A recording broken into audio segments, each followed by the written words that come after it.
السلام عليكم ورحمة الله وبركاته. إن الحمد لله نحمده ونستعينه ونستغفره ونعوذ بالله من شرور أنفسنا ومن سيئات أعمالنا. من يهده الله فلا مضل له ومن يضلل فلا هادي له. وأشهد أن لا إله إلا الله وحده لا شريك له وأشهد أن محمدا عبده ورسوله. اللهم صل وسلم وبارك وزد على ذا النبي الكريم وعلى آله وأصحابه ومن يستنى بسنته وسار على نهجه إلا يوم الدين وبعد. Toute la louange appartient à Allah, exalté soit-il, salut, paix et bénédiction sur le dernier des messagers d'Allah, Mohammed fils d'Abdullah, miséricorde pour toute l'humanité, envoyé aux hommes dans un seul but de tirer les êtres humains des ténèbres de l'idolâtrie vers la lumière parfaite. Salut, paix et bénédiction sur chapitre famille, ses fidèles et braves compagnons qui n'ont pas trahi, et sur tous ceux qui suivent le droit chemin de la soumission jusqu'au jour de l'attribution. Téléspectateurs, aujourd'hui, nous revenons sur ce plateau pour fixer l'opinion musulmane d'une adoration qui va arriver dans quelques jours, bi'idhnillahi subhanahu wa ta'ala. Mais bien avant de parler de cette adoration, je m'aimerais ici rappeler une chose, que si vous avez un étranger de marque qui vient vous visiter et vous avez écho que cet étranger va venir vous visiter, souvent vous vous organisez à rendre la maison propre, à faire de telle sorte que quand l'étranger viendra vous visiter, que l'étranger ne vous constate pas en état de faiblesse ou ne trouve pas de failles quelque part. C'est pour cette raison que cet étranger qui va arriver dans quelques jours, c'est un étranger de la part d'Allah. C'est le choix établi et fait par Allah, exalté soit-il. Parce que Allah, quand il a créé, il a fait son choix. Il a créé les hommes, il a envoyé des messagers, mais il a fait de Muhammad sur le paix bénédiction, donc le tout dernier messager, Khatim l'Anbiya wal Mursalin, le tout dernier messager de Dieu, il a fait de lui, Muhammad sur le paix bénédiction, messager et le tout dernier. C'est de la même façon, Allah a créé il y a donc 12 mois, mais il a fait son choix. C'est ce qui nous ramène dans le Saint-Coran, quand Allah présente les faits, il dit « Tilka rusul, faddalna ba'dum ala ba'd » Il présente, voici mes messagers, j'ai préféré certains à d'autres, c'est-à-dire, parmi les messagers d'Allah, il y a ceux qui sont élevés en degrés. C'est de la même façon aussi par rapport au jour de la semaine, il y a un jour exceptionnel que Dieu a choisi pour que les musulmans se rassemblent et qu'ils fassent une prière commune qu'on appelle vendredi Yom al-Jum'a. De la même façon aussi pour les mois. Nous en avons donc 12. Mais Allah a choisi un mois dans lequel il a instruit, il a ordonné à Muhammad sallallahu alayhi wa sallam sur le paix bénédiction et à toute sa communauté d'organiser une adoration qu'on appelle le jeûne, c'est-à-dire as-sawm.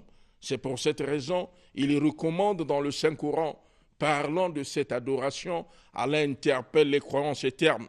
Ya ayyuhalladhina amanu kutiba alaykum siyam kama kutiba ala alladhina min qablikum la'allakum tattaqun.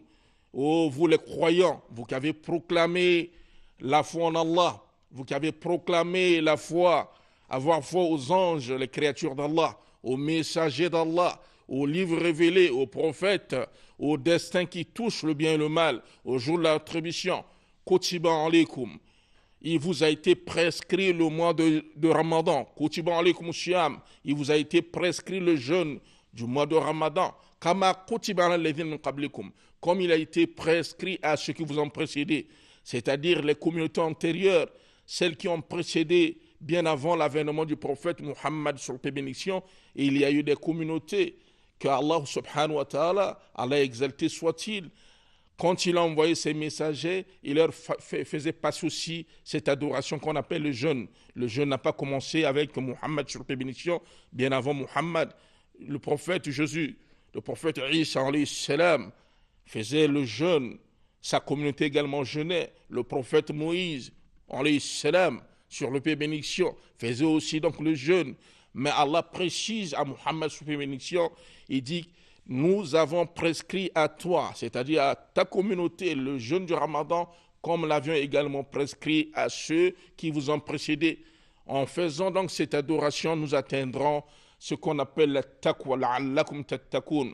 La taqwa ici, c'est l'attention que la fin de cette adoration va conduire celui qui va jeûner, qui va observer ce jeûne, cette adoration telle que Allah l'a demandé, le prophète l'a enseigné, il atteindra la perfection qu'on appelle la taqwa.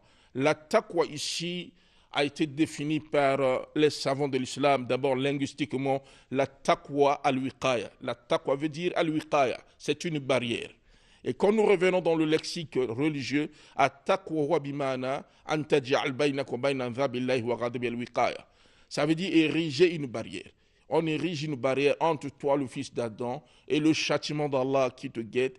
Tu ériges une barrière. Cela, en observant les ordonnances d'Allah, en observant les recommandations d'Allah, en laissant de côté, en bloquant ici la porte à l'ensemble des interdits d'Allah subhanahu wa ta'ala. Et c'est ça l'objectif visé dans ce jeûne de Ramadan qui va intervenir sous peu. C'est pour cette raison que ce jeûne de Ramadan, le messager de Dieu Muhammad sur paix bénédiction, dans un hadith est rapporté par l'imam Bukhari et Muslim, selon l'un des compagnons du prophète Muhammad sur paix bénédiction, fils d'un compagnon aussi du prophète qu'on appelle Abdullah ibn Umar, que Dieu soit satisfait d'eux. Il dit que Bunya al-Islam, qu'il a entendu le messager de Dieu Muhammad sur paix bénédiction dire, l'islam est fondé sur 5 piliers. Et parmi les 5 piliers, c'est-à-dire ce qui soutient, les piliers qui soutiennent l'islam, il y a au nombre à citer le jeûne du mois de Ramadan. Donc, premièrement, nous avons la profession de foi. Cette profession de foi, c'est donc de témoigner qu'il n'y a pas d'autres divinités dignes d'adoration à part Allah et que Muhammad, sous la bénédiction, est le tout dernier messager d'Allah envoyé à l'humanité tout entière. Nous avons également la prière, l'accomplissement de la prière 5 fois par jour. Nous avons aussi, troisièmement, la zaka. La zaka, il s'agit de l'aumône dîme légale que l'on donne à ceux qui sont les démunis. Les riches doivent donner 2,5%. À ceux qui sont en difficulté, on a le jeûne du mois de Ramadan et le pèlerinage à la Mecque pour ceux qu'Allah a accordé des moyens. Voilà donc les 5 piliers de l'islam. Mais ce qui nous concerne ici, c'est le mois de Ramadan, c'est-à-dire le jeûne du mois de Ramadan. Ce jeûne est donc une adoration. Une adoration, nous allons commencer d'abord par définir ce que ça veut dire as-som. Parce que Dieu dit « Kutiba alaykum siyam ». Siyam ou som, ça veut simplement dire, à l'imisak, du point de vue linguistique, s'abstenir. On s'abstient de quoi? On s'abstient de manger et de boire. Les savants de l'islam définissent le jeûne comme étant cette façon de s'interdire de manger, boire, avoir des rapports conjugaux, légaux, avec son ou ses épouses, depuis tout le fajr, avant la prière de l'aube, jusqu'au crépuscule, c'est-à-dire la prière de Maghreb ici, généralement chez nous, c'est à partir de 18h. Donc, durant ce temps-là, vous qui êtes dans le jeûne, il vous est interdit de manger, vous est interdit de boire, vous est interdit d'avoir des rapports conjugaux avec votre femme ou vos épouses, si vous êtes polygame, durant cette période, dans la journée. Il vous est interdit également de médire, il y a encore d'autres choses, de regarder les muharramat, ce qui est interdit. Vous êtes dans une école qui va vous conduire progressivement vers la crainte d'Allah subhanahu wa ta'ala, ce qu'on appelle at-taqwa. C'est pour cette raison, nous disons ce qui suit. Tous ceux qui n'ont jamais compris le sens du jeûne, vous allez constater que dans la communauté musulmane, certains délaissent la prière pendant un long moment. Et quand le mois de Ramadan arrive, quelqu'un pense que la personne va se rattraper. Oui, c'est une occasion de revenir repentant envers Allah. C'est une occasion de revenir pour se purifier par ce mois, le mois du Ramadan, où tu es appelé à observer les recommandations d'Allah, mais entre-temps de prendre un engagement solennel, parce que nous sommes en train d'entrer dans une école. Quelle est cette école? C'est l'apprentissage de la taqwa. Comment apprendre à craindre Allah? Comment apprendre à être en harmonie avec Allah, exalté soit-il, et avec son semblable. Au cours de ce mois de Ramadan, nous sommes appelés à faire des efforts, à doubler nos efforts pour que Allah subhanahu wa ta'ala nous pardonne et qu'il nous accorde son paradis. Parce que le prophète Muhammad sallallahu alayhi wa sallam, parlant des mérites du Ramadan, il dit Man shama Ramadan imanan wa ihtisaban ghufira Allah ma taqaddama min dhanbi. Celui qui jeûne le mois de Ramadan sincèrement, avec foi, avec sincérité, en mettant en applicabilité les recommandations d'Allah, en suivant le prophète Muhammad sallallahu alayhi wa sallam, verra ses péchés être pardonnés. Alors nous disions ici, en démarrant notre émission, qu'Allah a dit Kutiba alaykum siyam. Allah vous a prescrit le jeûne du Ramadan. Kama kutiba ala alladhina min qablikum. Comme il a prescrit à ceux qui vous ont précédé. Ceux qui nous ont précédés. Nous avons la communauté juive. On a la communauté chrétienne. Est-ce que réellement le jeûne n'a pas été observé par les communautés antérieures, c'est-à-dire celles qui sont arrivées avant le prophète Mohammed sallallahu alayhi wa sallam? C'est pour cette raison que ceux qui nous suivent, ce n'est pas de l'amalgame. C'est juste une façon de dire que le jeûne existe dans les livres antérieurs. Le jeûne de Ramadan. Je veux parler ici du jeûne. Si je parle de Ramadan, c'est le 9e mois du calendrier lunaire. Le 9e mois du calendrier lunaire s'appelle Ramadan. Et au cours de ce mois, il y a une adoration qu'on appelle le jeûne. Est-ce que le jeûne a été également organisé par les communautés qui ont précédé la communauté de Muhammad sallallahu alayhi wa sallam? Si oui, alors c'est ce que nous sommes en train de vouloir savoir avec notre frère, Abdullah. Abdullah qui va venir, il va nous parler, Inch'Allah subhanahu wa ta'ala, des communautés antérieures, avant le prophète Muhammad sallallahu alayhi wa sallam, qui ont également organisé ce jeûne que nous allons appeler ici, même jeûne, mais pas du mois de Ramadan, seulement que la façon de jeûner était contraire à celle de Muhammad sallallahu alayhi wa sallam, parce que la communauté de Muhammad sallallahu alayhi wa sallam a reçu la forme parfaite et parachevée de cette adoration qu'on appelle le jeûne. Abdullah, bismillah. Assalamu alaikum, bismillah ar-Rahman ar-Rahim, assalatu wassalamu ala rasulillah. J'ai commencé par ma salutation, une salutation qui a été la formulation de tous les prophètes, y compris Jésus, que la paix de Dieu soit sur lui, dans Luc chapitre 24, verset 36.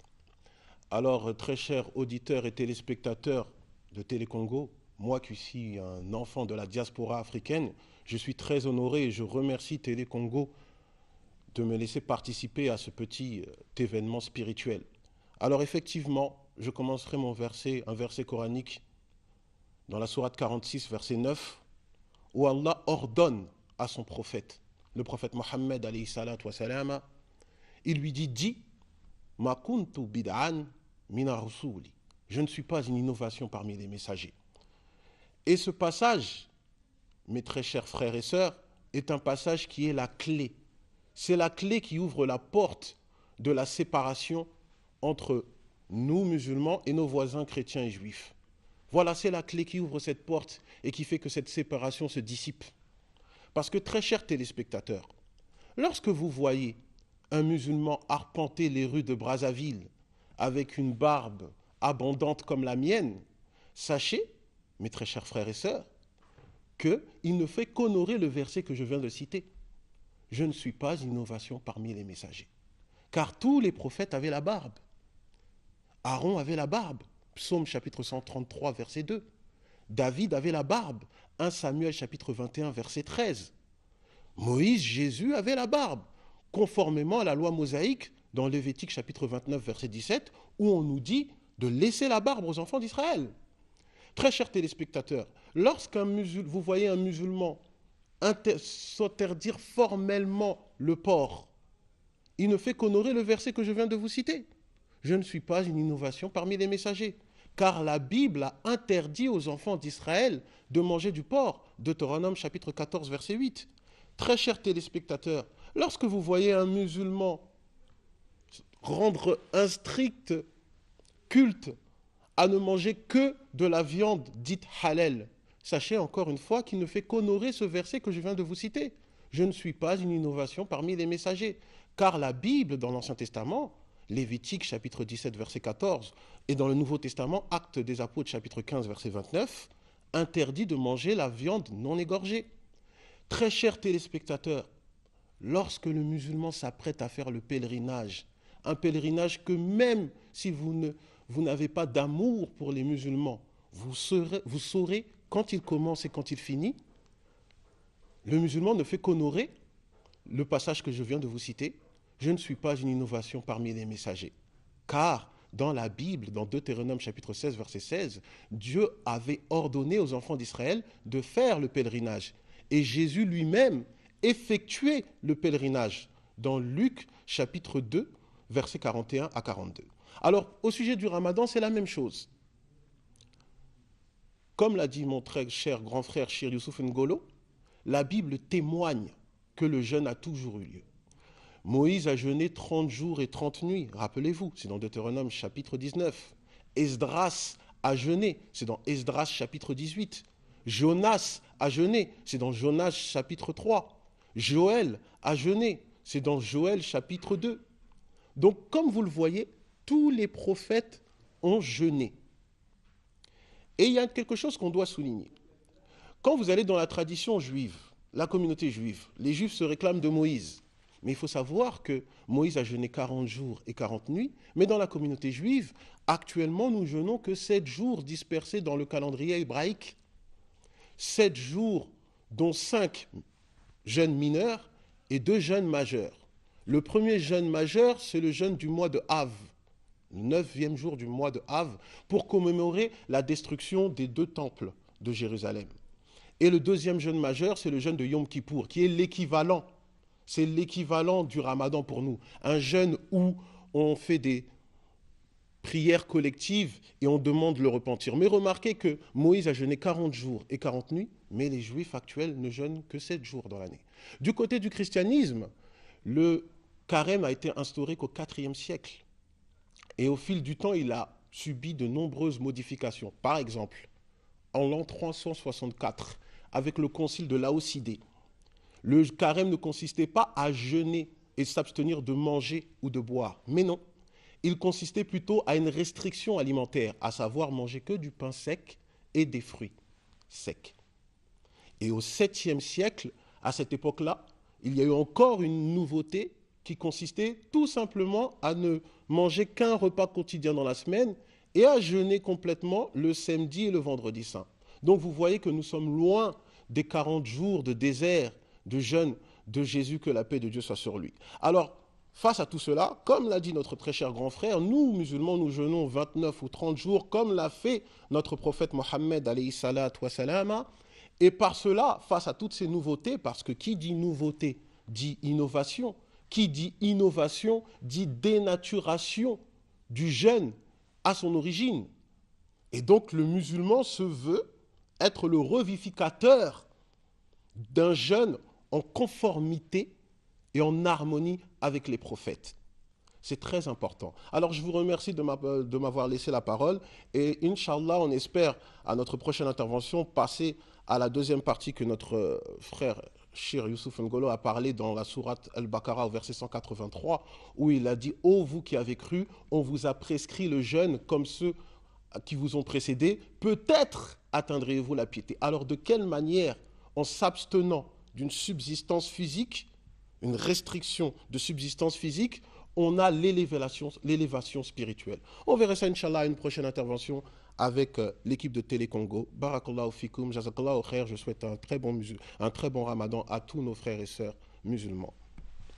Et barakallahu fik. Donc, nous disons que le rendez-vous est pris. Inch'Allah, subhanahu wa ta'ala, le Ramadan peut-être va commencer le 16, bi'idhnillah. Comme vous le savez, l'objectif pour notre jeûne de Ramadan, c'est d'atteindre la piété, c'est d'être parmi les muttaqin. C'est un mois sacré. Nous sommes appelés à penser à nos frères qui sont en difficulté, les démunis. Il faut trouver déjà une solution pour ceux qui ont des moyens. Pensez déjà à ceux qui sont dans certaines mosquées démunis.